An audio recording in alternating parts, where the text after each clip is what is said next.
Oh no, it's fine. You're just in time. Oh, We're about to start. Hi, everyone. Welcome again to our session. Today, we have, trust us to always have like the best people to come on, to share with you. Today, we have like one of the best people to, talk to. She was so easy to talk to and get on the live session. Today, we have Patty. She has a wealth of experience, over a decade of experience in sales and also leading teams. Now, so she's going to be taking us on objection handling. I don't know about you, but I think that, personally as a salesperson, I think that it's objection is something you would always have, and knowing how to overcome them and eventually close your deal or, book your meeting, depending on, where you are. It's really important to know how to navigate them. It's almost impossible to have, not impossible, it's very rare. I should use the word. It's very rare to have that particular conversation with your prospects where they don't ask you any question, when they don't have like any question and everything. I think I've heard like sales experts say when it's going that way, they know that those people are definitely not going to buy. So today we're going to learn how to, overcome those objections, how to handle those objections like a pro.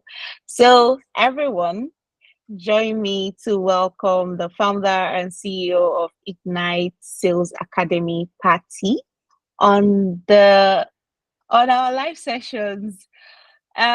So before I give her the mic, or I start talking too much again. So before I give her the mic, I want everyone to just put in the chat, what you hope to get out of the live sessions. Also put in the chat if this is your first time, joining the live sessions, and also the last thing you're going to put is where you're joining us from. All right. Thank you, everyone, and Patsy's over to you. Awesome. Well, thank you so much for that great introduction, Akashi. I am very happy to be here. This is a great way to kick off my Saturday morning. I had mentioned a little bit earlier, for those of you that joined earlier, that I'm in San Diego. So kicking it off the morning, awake and ready to go. And I hope you guys get some great value out of this because, as Akashi said, this is sales, right? And you can expect objections in sales. So I want the session to be as interactive as we possibly can. I know some of you guys are listening in. If you want to unmute, feel free to do that and ask questions, or just give me a thumbs up or a thumbs down. But yeah, let's have some fun on this Saturday learning about objections. All right, so let's dive in. So before we delve into objections and how to go about objection handling, the first thing we need to do is learn what is an objection, right? And the standard dictionary definition says that an objection is an expression or feeling of disapproval or opposition. It's the action of challenging or disagreeing. Now, does that sound very positive to you guys? Thumbs up if it does, thumbs down on the little chat if it doesn't. I'm gonna give it a thumbs down. Not very positive, right? That's also how a lot of times we might feel about objections. You're going through your pitch, you're having a great time, you're thinking it's going well, and then all of a sudden, boom, you get an objection. What's your reaction to getting that objection? Are you happy? Are you glad? Or are you derailed from what you're supposed to be saying? Do you start feeling anxious and concerned? Do you think that your call is now not going to be successful? Right? If you're happy, if you're welcoming those objections, give me a thumbs up. And if you're like, I don't know, I'm a little concerned, then give me a thumbs down. And if you're somewhere in between, then, you can give me the little thinking emoji, I think. That's a good one. Okay. I see a few thinking emojis. A lot of thinking emojis, right? Maybe it varies by objection. You get an objection that you're ready for, and you're like, I know exactly how I'm going to respond to this. I feel good about this. And then you get an objection that you're not ready for or that you don't particularly like getting, and maybe you feel not so good about trying to handle that objection. Well, I'm glad that you guys are somewhere in the middle. That's good. That means there's room to grow and to work on. So the first step in trying to handle objections like a pro is changing our mindset. I am a really, really big believer in mindset setting the tone for everything else. Um, so the way we view a situation before we even encounter it is going to let us know whether we're going to be successful or not. If you get an objection and you're feeling opposition, disagreement, challenging, right, all those negative emotions, then chances are you've already set yourself up for failure because you've already given yourself belief that you can't do this, right? So instead, if you're seeing objections as a good thing, if you're welcoming them, then you have a higher chance of being successful. And like Akashi mentioned, right, if you're not getting any objections, chances are that the person you're speaking to is actually not interested in your product, right? They're just doing that for the sake of not being mean or trying to be kind. They're listening in. They're just trying to get you off the phone. And we've all felt that. When we have those conversations, they don't ask any questions. They don't give any objections. You book the meeting and you're sitting there thinking, that was too easy, right? And it's probably because they didn't care enough to actually think about their problems. So in reframing our mindset, these are some ways that we can go about making sure that we view objections as a positive thing. So why are objections important? So first off, if you are plowing through and giving a lot of information to the person that you're speaking with, and they start giving you objection after objection, it should be your signal to slow down, to stop, that the buyer isn't ready to continue moving forward. Whether that's scheduling a demo, negotiating, trying to move to another meeting with a different decision maker, you want to make sure you slow down. It might seem like you've already addressed those things, but if they have an objection about it, it means that they didn't understand that in the first place, that you need to go back and you need to revisit it in a different way. So do not dismiss the objection. It's a real signal and you should take it and slow down. So far, so good. Give me a thumbs up, you guys, if this is making sense. Awesome. Okay, which brings me to my next point, right? Objections arise from a lack of understanding. If you've already explained something and they're objecting to it again or they're asking questions, you have to re-explain it in a different way. Maybe you need to show it visually. Maybe you need to bring in another expert from your team to talk about it in a different way. People learn in different manners, and so it's important to be able to explain things multiple times so that they understand. Now, a lot of people view objections as excuses. Oh, they're just objecting because they're trying to get me off the phone. They're just objecting because they don't want to buy.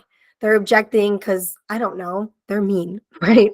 That happens where you feel that way and you're like, really? Like, what did I do to you? But that's not true, at least for most of the cases. The objections arise because the person is genuinely interested in your product, or they're at least curious. They care enough to have questions because they want to learn more. So objections help to identify the buyer's concerns with the product. I like to use an analogy about buying a used car, maybe. Have any of you guys bought a car before? Give me a little thumbs up if you have bought a car before, like a used car. Some of you guys have. If you're not interested in the car, at least like me, you get there and you see the car and you're like, this is a lemon, right? This is not a good car. I don't want to buy this. You look at it, you're like, oh, yeah, this is great. Thank you so much. You like kind of take a look inside and then you leave. You didn't ask any questions. You didn't quote unquote object to anything. But then if you go to a different car and you are actually interested, you like the way it looks, it fits your budget, it's the brand and model that you were looking for, what do? You open up the hood. You start asking questions. When was the last oil change? What's the MPG? Has there been any issues before? How many owners there are? You're going to do a Carfax. You're going to go through all of these things and questions. Why? Not because you're trying to be mean, not because you're coming up with excuses to leave, but because you're genuinely interested and you want to make sure that the car you're investing in and that you're buying is going to function and is going to be what you're looking for. And so if we think about that, when as consumers, we do that when we care about something. But then we forget about that when we become salespeople and all of a sudden we think they're just making up excuses, right? So remember that it's to identify the prospect's concerns. And if you have a change of mindset on that, it's going to help you to overcome the objections even better. And then lastly, objections also help to uncover the prospect's pain points. By digging deeper in the objections that you may be getting, you're able to uncover things that they hadn't brought up that might have been an issue. Maybe they were burned in the past. Maybe there's a budget constraint that you have to deal with. Maybe they have a leadership change that they're undergoing that's causing a lot of strain in their organization. If you come with a mindset of curiosity and wanting to help, then overcoming those objections is going to be a lot easier. And they'll be able to see that you're not just trying to battle it out and go with what you're saying and what they're saying and try to win, and because that doesn't work. So first step, reframe your mindset. Welcome objections. They're a good thing. And if you've been in sales for a little while, they're the most fun part. It's really where you get to shine, where you get to use your negotiation skills and your creativity and critical thinking skills to overcome those objections. All right. So far, so good with that piece. Yeah. How are you guys feeling about objections now? Did I sell you on them? Are you on the thumbs up? Or are you still thinking over here? Still thinking. Okay. Some people still thinking. I see a few thumbs up. All right. Guess it's a good thing we have more involved, right? Get a little more work to do. So maybe you've a little bought into the idea that you shouldn't freak out every time you get an objection. But that doesn't answer how you should go about rebuttaling the objections, right? So in order to kind of ease those concerns of I'm getting so many objections, the first thing to think about is in what category can we fit all those objections? And there's really only 4 main sales objections. And it can feel like there's a lot of them. And that's part of the reason why it can be overwhelming to deal with the objections. If you're getting on the phones and you're thinking, I have no idea what they're going to say, I don't know how I'm supposed to respond, anything under the sun can happen. Well, that's not true. Most of the time, and I would say like 99% of the time, you can fit all the objections into these 4 categories. No need, no urgency, no money, and no trust. And if you know how to deal with each of these categories, you can pretty much deal with any objection that you're getting. So this also helps to ease your concerns because you're going into it prepared, knowing I'm really only going to get 4 types of objections, and then you can respond to them accordingly. So we'll delve into a little bit more into each of these objections. So first off, no need objections. No need objections arise because your buyer believes that there is, as it says, no need for your solution, right? They don't see the problem. And this is the first thing that needs to be addressed before you move on and address any other objections. Because if you can't get your buyer to see that there's a problem, guess what? Well, they're not going to buy, right? If they don't agree that they don't have a problem, you can't move forward. That's the first step, because you are selling a solution, whether that's a physical product, whether that's yourself, and in my situation, right, in my role as a founder, whether that's a service that you're providing. They need to agree that there's a problem, and then you can start to convince them that your solution is the best solution. So you can't sell baby products to somebody that isn't a parent. First step, got to address that there is a need. So no need objections sound something like, oh, I'm satisfied with what I have. I don't really have this issue, or I'm not experiencing this problem. I already have a provider. I don't really see the value in this. And so you want to hone in and implicate the pain. And there should be a need. If you are reaching out to this person, you should have identified, when you've done your research, as you were prospecting, that there was something you could have helped with. Because if there's not, and you're just calling people out of the blue or sending mass emails without doing that prior step of checking for a need or a problem, then you're just wasting your time, because you're reaching out to people who you shouldn't be reaching out to. And that can be a whole nother training that we won't delve into, in making sure, you're reaching out to your target audience and stuff. But you have identified that. So to overcome a no need objection, you want to make sure you hone in on the problem, and you get them to see that by asking questions, by explaining what they have to lose if they don't act on it, and what they have to gain if they do act on it. So far, so good? Okay. The next one is the urgency objection. Great. So we've agreed that we have a problem, but I don't care. I don't care enough about doing this right now.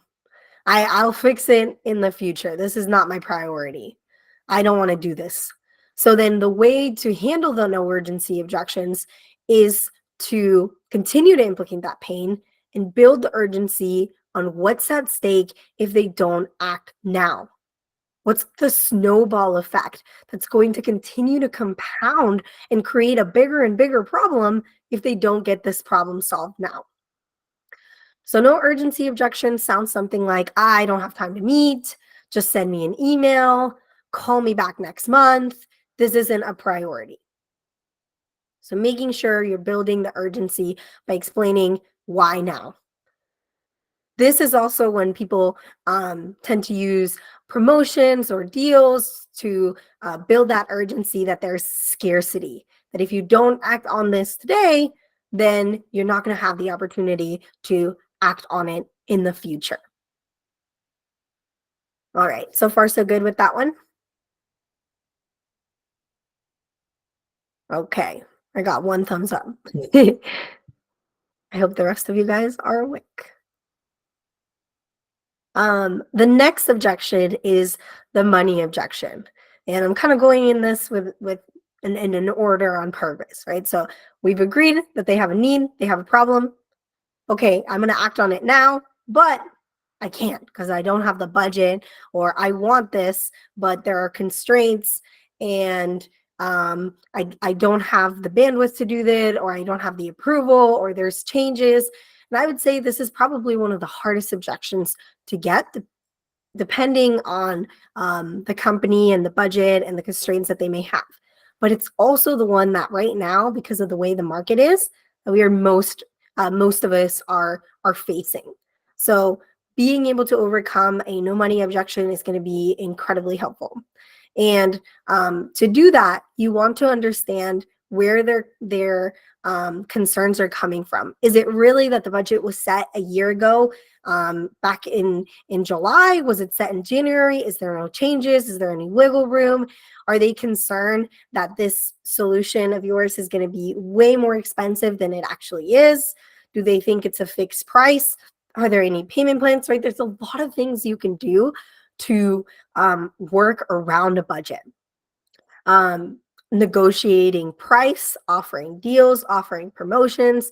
So just because somebody says that they don't have the budget doesn't mean that you now have to just give up and say, great, well, let me know when you do, or when you get your budget set up in December, we'll reach back out.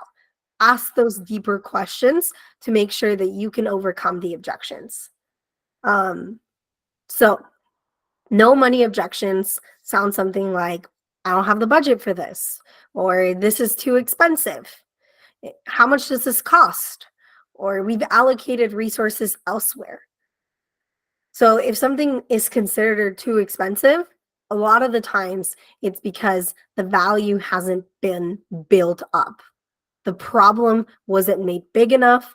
The ROI wasn't showcased enough. Because I know from personal experience, and I'm sure you guys have personal experiences where you have spent a lot of money on something that you believed was worth it. Maybe it was a trip. Maybe it was, I don't know, I spend a lot of money on like baby care products. When my daughter was young, anything that I could buy that would get her to sleep a little bit longer, I went in and I bought and spend a bunch of money on that, but it was well worth it for my sleep. So nothing was too expensive, right? We've all had that where money is not the concern. You just want to fix the solution. And if you get a no money objection, that's what you want to build. You have the need that they needed, the urgency that you need to act on this now. So then you better make this a priority for your budget. So far, so good. Okay. And then the last of the four different types of objections, no trust objection. So to recap all the other three, they agree they have a problem. They're going to act on it now. They've found the budget. Now they have to decide why you. Why not go with your competitor over there or the other company, or maybe even build it in-house, right? Why you? And this is where no trust objections come in. And to overcome no trust objections, you want to make sure that you are showcasing how your solution and your company is the best and is going to be the best fit for them. For them.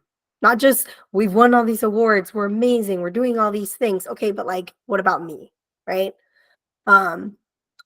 With the no trust objections, this starts from your first email and your first phone call with them. If you're able to build that good relationship with them, you've shown that you care, you've overcome the other objections with trust and care, then it's a lot easier to overcome this no trust objection. You always want to make sure that you're genuine, that you're not lying, that you're not doing anything sketchy to off-put that. Because even though you're you and you're one person, and you can say that was me, but the company, is great and it's amazing, you are the company to whoever it is you're trying to sell to. The way you present yourself, the way you respond, how you interact with them says everything else about the company for them, for better or for worse. So that's the first step in making sure you don't even get no trust objections if possible. Then no trust objections also rise from having bad experiences working with competitors in the past, or having a bad experience working with your company specifically. Or maybe they're just somebody that's very analytical and they're just very skeptical of all solutions in general. So these objections sound like, this didn't work for us. So they might have tried it in the past, or I canceled your services before, or is there a guarantee? How will this work? So we want to make sure that we're explaining that solution specifically for them and how it's going to best help to that problem, best help to overcome that problem that we had identified, that we built urgency on. And why us? Because we are going to do it the best, right? So that's how the no trust objection comes in. And then you can, if there's awards or things that your company does that you can relate to that and show the proof that you have been successful, then you can do that as well. This is where customer testimonials are really helpful. Referrals can be a really big thing. I've seen companies as well when somebody has big no trust objections because they've worked with them in the past or they've gotten burned from a competitor pretty badly, talking with another satisfied client. If you've built that rapport with your clients and you can say, hey, I have somebody that, is thinking about buying this, they'd love to just talk to you, you can do that with them. Don't be in that conversation though, because then it makes it look kind of sketchy and like you're trying to control the conversation. Trust your client enough that they are going to go speak good things to you to the prospective buyer. And if you don't think that the person will do that, then don't pick that person. Or, maybe there's some work your company needs to do to make sure that you have customers that are happy enough to do something like that. But that's a great way to overcome no trust objections and build credibility, which is where the no trust objections come from, right? There's a lack of credibility in you or in the company or in the solution or in what you're offering. All right. So far, so good. Thumbs up. Awesome. All right. So now that we've gotten through the 4 different main types of sales objections, I want to talk about a framework I call the CPQ, which is going to help you to break it down even further. So we've gone from big to like, okay, now there's 4. I have different ways to go about those 4. This is an actual structure on how to respond to getting an objection. So it's cushion, pivot, and then question. So the cushion, I like to call it the cushion because you're like cushioning the blow in a way. That's a good way to remember it. They're showing their concerns. They're telling you what they fear or just what they're hesitant on. And you want to make sure that you're showing empathy. So the cushion is all about empathizing and acknowledging their objection and showing that you understand where they're coming from. Always want to start with empathy and care, right? At the end of the day, as salespeople, our goal is to help others through the solutions that we are selling. So we start with cushioning that. Any concern that they have, we address it. Then the pivot. The pivot is the meat of the objection. So you address the objection by explaining why they should consider your solution. So this is the part that, is going to be your research. It's going to be the stuff about your company. That's really the meat of it. And then we always want to close it out with a question. If you're not ending with a question, then you are giving the control to the buyer as opposed to keeping the conversation control. And a lot of people say, oh, I don't want to control the conversation. That's aggressive. Yes, you do. You are trying to show the value of the product. And you can do this in a very nice and kind and assertive way without being aggressive. And it's about showing curiosity and being able to dig deeper. So you want to ask the question to control the conversation, to get insights, and then also to move the conversation forward. Because you don't want to get stuck in a rant of somebody going on and on about their issues, and then you didn't address what's coming next, right? So we cushion by empathizing, we pivot and explain why, and then we close it out with a question to move the conversation forward. This is really important, and you can apply this to all the different types of sales objections that you can get. So how do you guys feel about that? Ready to see it in action? Here are some examples. Yeah? Okay. So we're going to go through just one example of each of the 4 different examples, each of the 4 different sales objections. So the first one is the need. We're already working with a provider. So you want to start with the cushion, which is addressing any concerns that they may have. I think somebody said role play. Maybe we can do that if after we finish. That could be a little fun thing to do. with some more objections that you guys might have. So yeah, so we'll go with the cushion. So they've already working with somebody. So why is this a no need objection? Well, I already have a product. I don't need yours. So we want to make sure we understand where they're coming from. So the cushion can sound something like, I understand you have a relationship with a company and it would be difficult for your employee to switch providers, right? So maybe that's a concern. They might say something like, I'm already working with somebody and we spent a bunch of time onboarding, so I don't want my team to go through this whole new onboarding with you again, right? They don't see the need in doing something like that. Then the pivot is explaining why, despite that happening, they should still listen to you. They should still consider your solution, should still book a meeting, right? So you understand that. However, we offer unique features and additional support that can fill any gaps you might not even be aware of. So this is the research that you did, a need that you've already identified and why you're reaching out. And then a question, what areas do you wish your provider could improve on? So we're trying to uncover those gaps, trying to dig deeper into that implicit need that we may have found. And maybe you kind of already know the answers.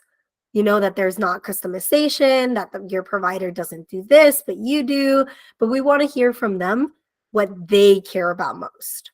And if it happens that your company does that, so for example, maybe they say, oh, I wish there was like tracking for my leads and I could see where my leads are coming from. I wish they had that. And your company does that, that's a great opportunity to then explain how that is unique, how you're able to fill that gap, and how it'd be worth the time sitting down with you.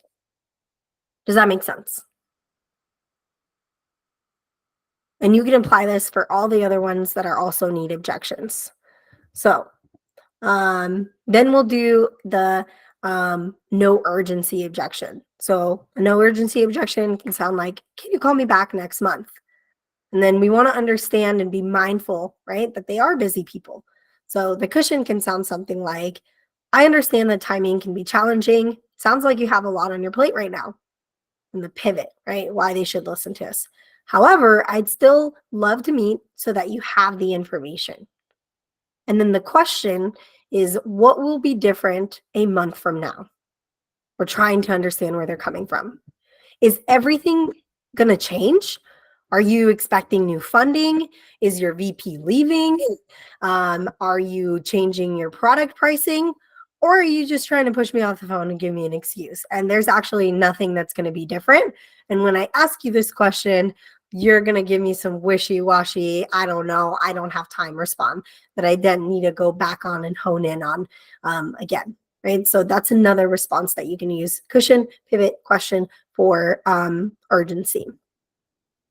So far, so good? Awesome.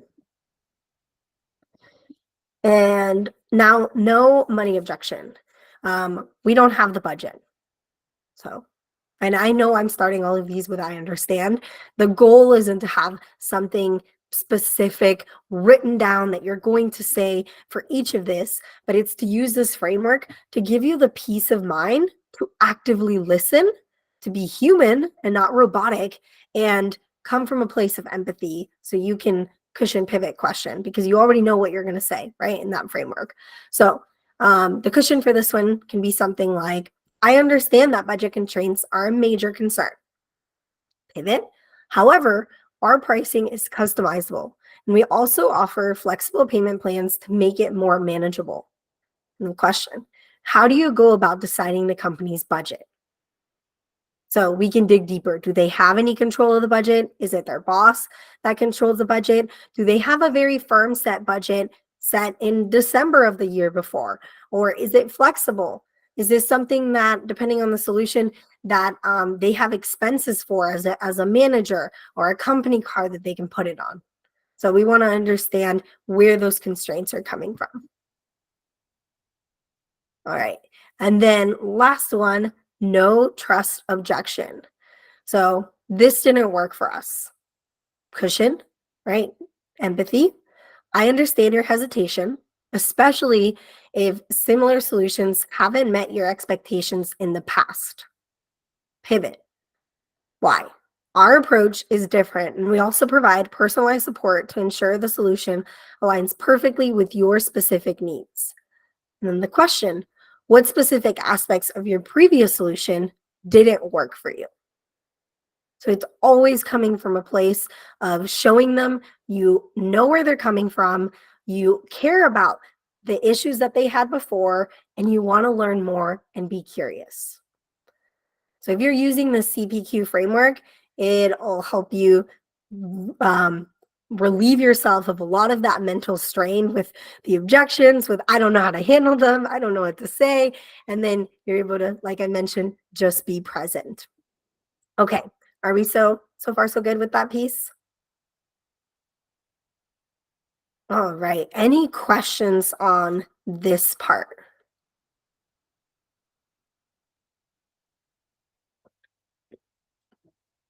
No questions? No, we didn't have questions on the chat. Okay, awesome.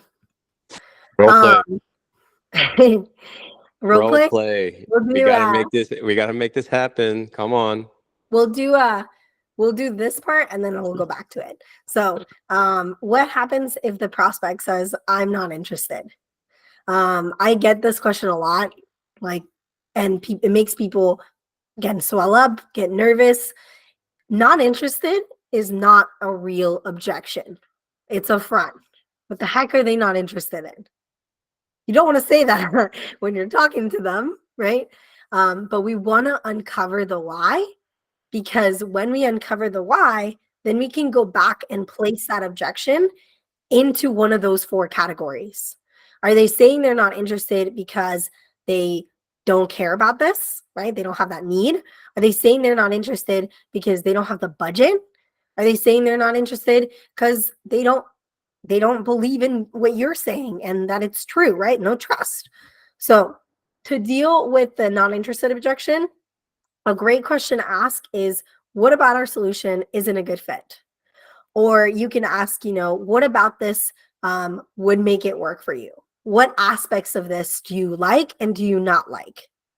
The goal, again, is we're trying to uncover where that objection is coming from. And we'll do some role play. But before we delve into that, I also just want to touch on the fact that there's a pattern to all these questions that I'm having you ask or showcase. What about our solution? What specific aspects? How do you go about designing the company budget? What will be different? What areas do you wish could improve? The questions that you want to be asking are open-ended so that you get your buyer to open up and tell you more. If you're just asking yes, no questions, it can feel like you're butting heads. Well, do you care about this? No. Okay, well, we found nothing out of that question, right? So we want to make sure we're asking open-ended questions to move the conversation forward. All right. So I guess we can do some role plays. Yeah. Yes. Who is volunteering? Did you want to be my? Yeah, I think Zane should do it. All right. Can you guys hear me loud and clear? You voluntold yourself. Loud and I clear. did. Yeah. I definitely Yeah, we did. can hear you loud and clear. So, Patty, I am a prospect, and you're trying to sell me your sales course. Okay. You're representing Ignite, and I'm the VP of sales, and you're trying to book a meeting with me. Why I should definitely look into this, and why is it going to be great for my sales team? Okay, and what's the? I guess if we've talked about it. What's the objection? Okay. Yeah, I'll let you know that I mean, if I tell you, then that's kind of cheating already. Well, I want to make sure we're focusing on just addressing the objection. So we'll pretend like I already told you that Ignite Sales Academy, that I saw a dip in your quota attainment based on rep view, that 30% of your reps aren't hitting quota. I let you know that my sales training has helped increase quota attainment to 70%. and we're in the meeting to hear how the heck I have managed to get other companies to 70% quota attainment. And we've established that at that point, I guess. So Okay. now you have an objection.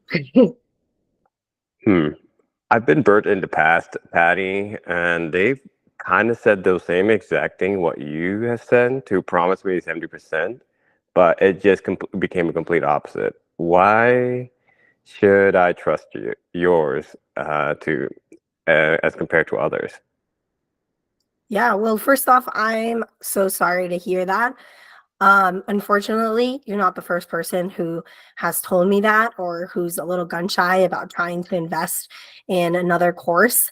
It happens a lot of the time that people who may not have had the background decide to start teaching courses, and then they don't end up producing the results that they say that they have, right? So I completely understand where you're coming from. However, I have been in sales enablement for over 5 years. I've had a track record of success, and you don't have to take it from me. I'm happy to refer you to some of my previous clients, and I'm also happy to share some of my own courses so you can do a little test yourself on the course material and how it aligns with your company's goals and your sales team and what they're doing right now. And I'm happy to tailor those courses to fit your company best. So would you want to, what would you prefer to do? Would you prefer to see the courses or speak to one of my previous clients? Okay, that's good. Really got to Really get putting me curious. on really putting me on the spot there. Don't worry, just one more objection. That's why we're testing you here, Patty. So, really going to definitely. I don't know if I in a way have the budget, but can you share me pricing about this about your course? Yeah, well, I completely understand budgets at the top of everybody's minds. I mean, the economy is crazy, right? Hmm. Um, so I know that right now there's those constraints and your team isn't hitting the numbers that they need to. Once they are, though, you're going to be exceeding your revenue goals and exceeding your budget. So I know right now this can be a big constraint, and I'm happy to work with you on payment plans and create a structure of pricing so that you're not paying the grunt of the price now when revenue isn't there, and you can pay it once the revenue is increasing, once you have that 70% attainment for the team. So how do you go about structuring the budget right now?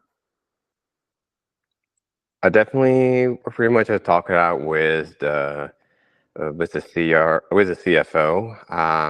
I know I do have some power into it, but I definitely anyway talk it out with the CFO. But I think we could definitely have like one more call, and then I'll try to bring the CFO in and see if we can approve this.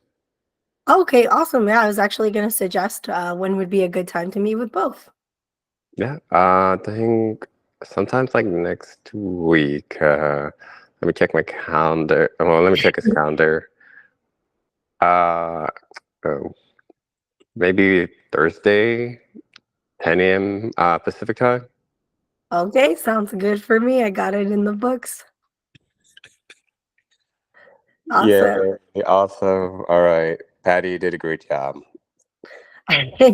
So you guys can hear how that cushion, right? Really understanding where they're coming from, showing that concern, showing that you've experienced that in the past. Pivot, which is explaining this is where you get it, you and your company gets to shine, right? Saying the things that differentiate you, how you're going to help, and then a question that's going to get you to the insights that you're looking for to maybe overcome more objections or book a meeting. So awesome. Let me see. I think that there's just one more slide I want to finish with here, which is tonality.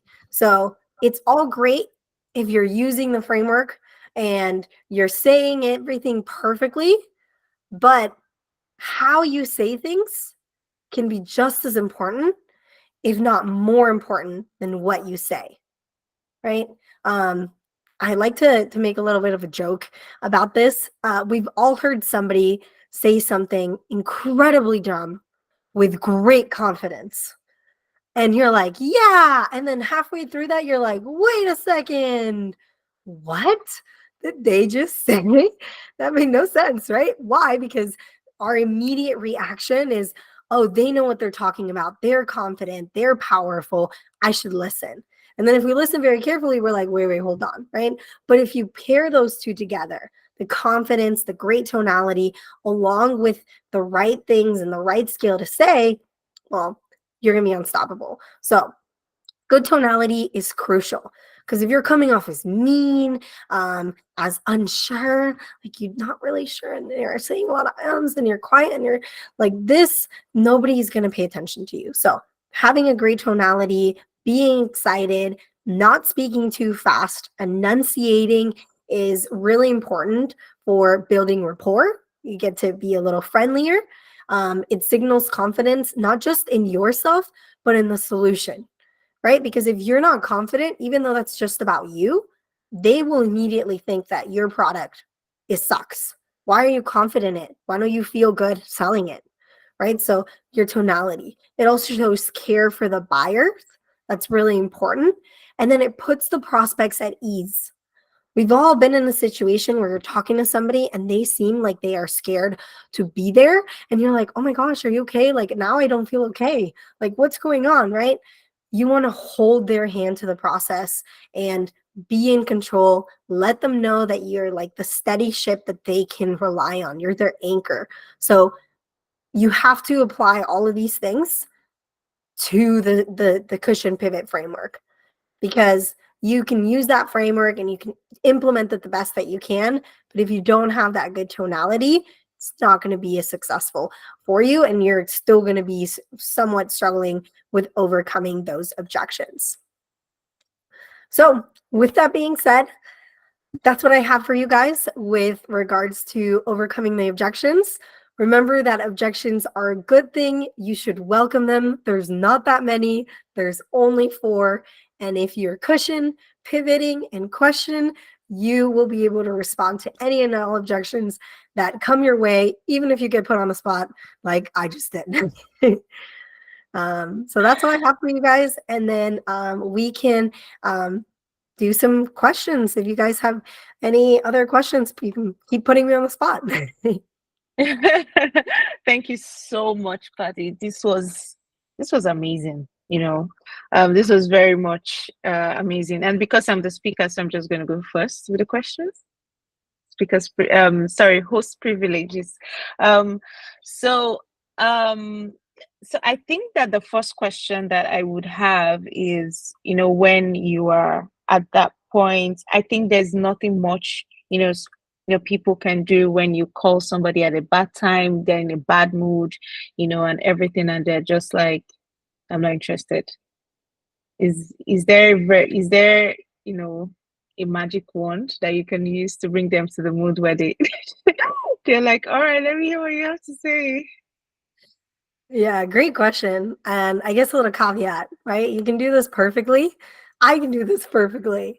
And we're still going to get hangups. We're still going to get people saying mean things about us. And not every person is going to respond to the objections and want to buy, right? If we did, everybody would succeed in sales. Everybody would be hitting quota.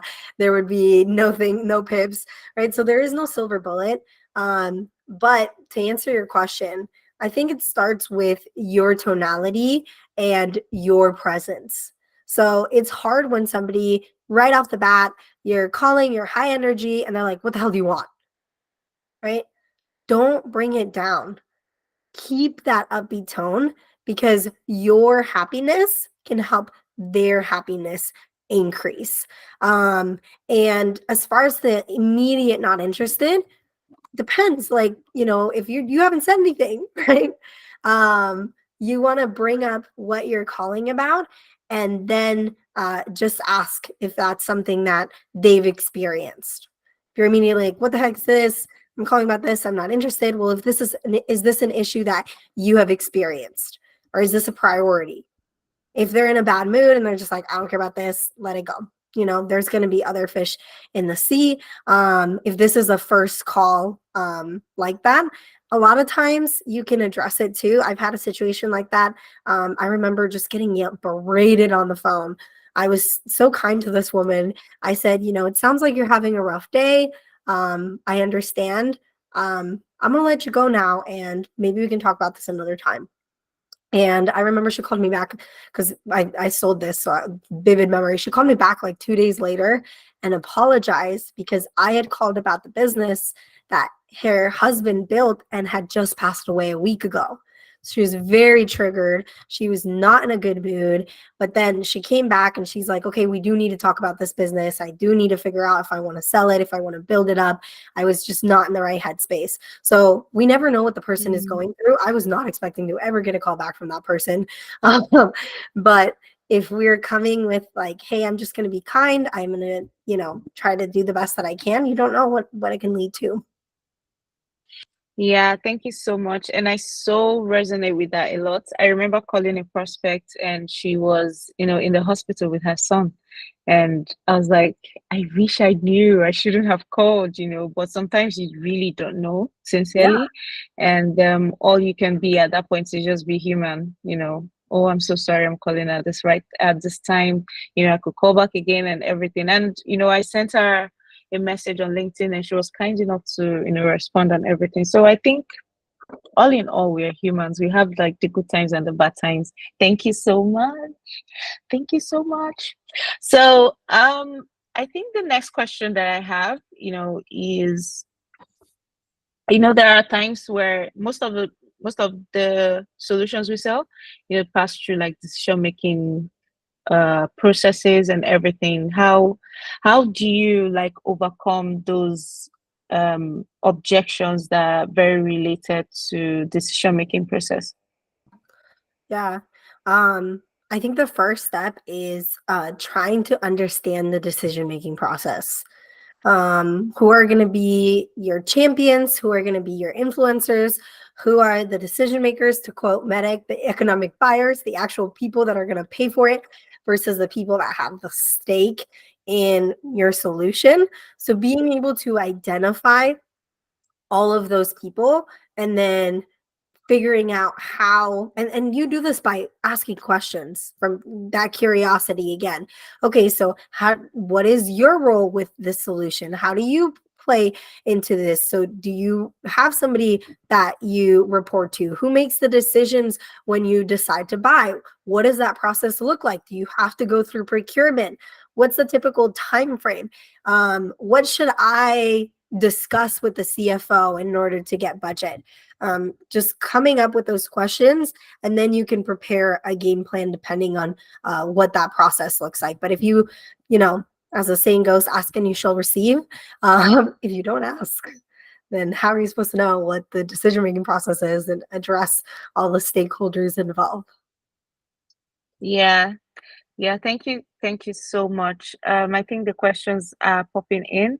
So the Temitope asks, is there a no response objection?